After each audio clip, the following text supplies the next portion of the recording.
You're still watching JoyNews Prime, and welcome back to Business Now. The debate on who exactly in Ghana allegedly received bribes from aircraft manufacturing company Airbus rages on. Former Minister of Finance Seth Terkper has broken his silence over the role the Finance Ministry at the time played in the purchase of the Airbus aircraft for the military. Europe's largest aircraft manufacturer was ordered to pay some 3 billion euros as fines after admitting to paying huge sums of bribes to land contracts in 20 countries, including Ghana. Seth Terkper, who spoke to Joy Business, has defended his government at the time and the Finance Ministry's role in the bribery allegations. I believe if my lawyer were here, he would ask me to, because the case has been referred to the prosecutor. Special prosecutor? The special prosecutor. Yeah, but I mean, we just want to know, did it come to your attention? No, of course. We dealt with the, with the whole, okay, there is a smart borrowing debt management behind the scheme, okay, which is not being discussed. Of course, I understand why. It's to do with peacekeeping funds. Ghana has been doing peacekeeping since time immemorial, Congo, right? And we are known, maybe besides Pakistan and Canada, to be one of the top peacekeeping. These countries ring-fence the proceeds from the peacekeeping force to protect their troops with better gear, right?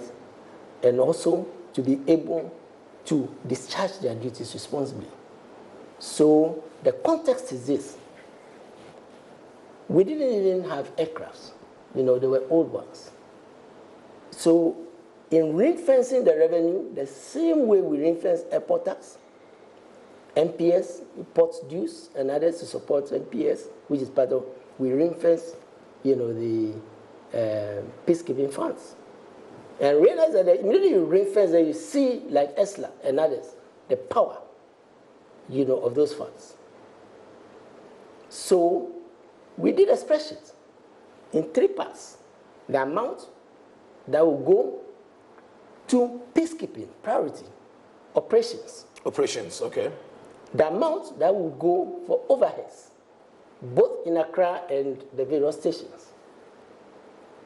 Once we have satisfied that, there was still some balance left, which was not being put in a consistent plan. It was spent annually. So with that amount of money, we realized we had enough funds,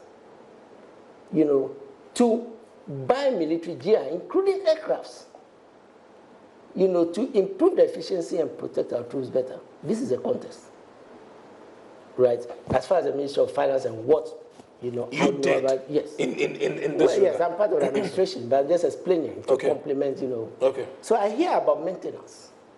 What happened to the structure? Because remember I said that we catered for operations. I hear about, the aircraft not being maintained properly and whatever, short landing and what. That is not even the issue. The issue is... No, it's a major issue. The Minister will get to that separately. Mentioned it. Yeah, we'll go to that separately. Remember that we do the financing, which we take to Finance Committee of Parliament for the borrowing. Because I was just explaining, ESLA, how the flows come in and you can borrow against it, like Terminal 3 and all that. So this was something that we had done, right? But when it comes to the physical aspect, right, of the contract, then it's a sector ministry. Okay, so... Because we don't have military tacticians and whatever. Okay, so when it came to a contract to be able to acquire the aircraft...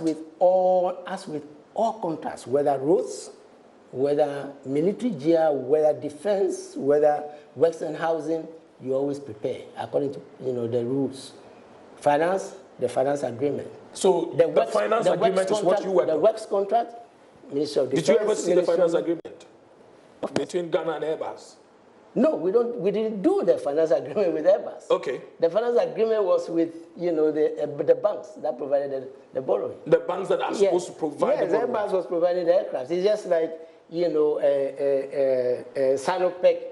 Okay. So you're supposed to see to the due diligence and ensure that we are getting value for money. Yes, of course. To make sure that yes, and to make sure that yes, that's the whole finance, anything to do with financing. But when it comes to the the acquisition of the aircrafts and whatever. It's just like a bridge contract. It's just like a road contract. It's just like, the expertise lies in the sector ministries. So if you ask me, in general, this is what I can say, but I don't have enough information to go into the specifics. That one I'm not going to, because I have not been given anything, and I'm sure, as I said, I've dealt enough with these cases to know that you don't shoot your mouth when you don't have all the facts. Interesting conversation there. So Airbus has been in the news the whole of this week, but what do you know about Airbus and their operations? I have some facts for you, and as you can see on your screens, Airbus is a European multinational aerospace corporation. The company design, they manufacture and deliver commercial aircrafts.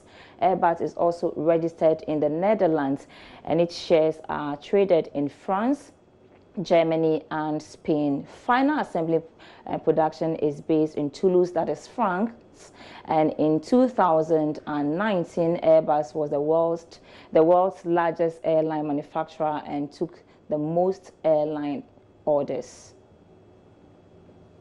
So let's talk about some of their products, and they do helicopters, military transport, satellites, launch vehicles, provide data services, navigation, secure communications, urban mobility, and other solutions for customers on a global scale. And then also let's look at the financials of Airbus. And Airbus financial as of between January and September 2019, profit for the period was 174 billion euros, and the total asset is 114.301 billion euros. As of early 2018, around 32 African airlines operate nearly 240 Airbus aircrafts, and Airbus achieved an 83% market share in terms of new aircraft sales in the sub-Saharan Africa as of 2016. So that's some facts for you on the operations of Airbus, what they do, and the operations in Africa as well. In other news tonight, participants of the 2020 Cosmos Innovation Center Agritech Challenge have been going through some drill work at the Michelle camp, and Karen Dodo was there at the Shah Hills Army Recruit Training School, and the reason is to prepare them physically and mentally strong. Karen Dodo was there and has this for you. Just as was done for the recruits from the 2019 edition, the Agritechies were given the chance to visit Mount Cloem, also within the Shire Sudoku district. The trip up and down the mountain was estimated to be 4.5 kilometers. After several days of physical training, these recruits felt no mountain was too great to surmount. With vim and bottles of water, they started their journey in a single file. However, 20 minutes into the 2-hour journey, and some could not take the exhaustion. After several careful steps, sips of water and hundreds of stops, they finally made it to the summit, an accomplishment they would never forget.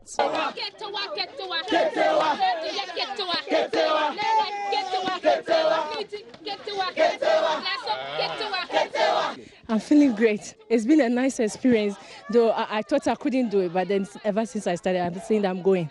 I'm on track, sir. It was a bit difficult. At a point, it's very okay, like you can walk a bit. But when you get to some point, it's very steep. Then my ear will be burning like fire, so I just put water on it. But I didn't drink water. I was wondering if I could even reach the top, like if I can even make it. But I'm happy I've been able to reach the top, and at least I'm happy I'm here. It's my first time though. I've never climbed any mountain before, yeah. The trip to Mount Cloem was not only meant to entertain them, but to teach them a lesson on perseverance in life. Well, this part of the whole training is basically to push them to test their endurance. You know, climbing this mountain, I told them initially that it's like life. The higher you go, the more difficult it becomes, but it doesn't mean that you have to stop. It doesn't mean that you get to go back. You can only move forward. So this is more of, it signifies life as a whole.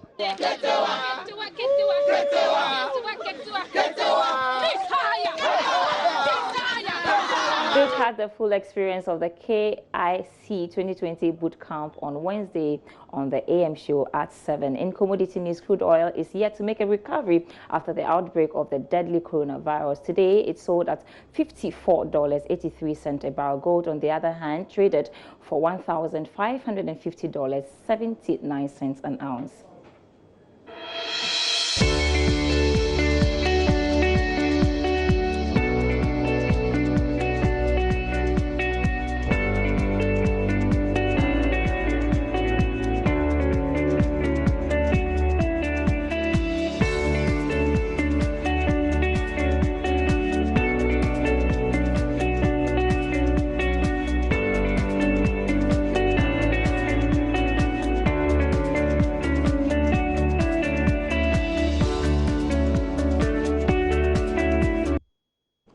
Thanks so much for joining me tonight. My name is Sandra Esinamapen. Get more news on our website, myjoyonline.com/business.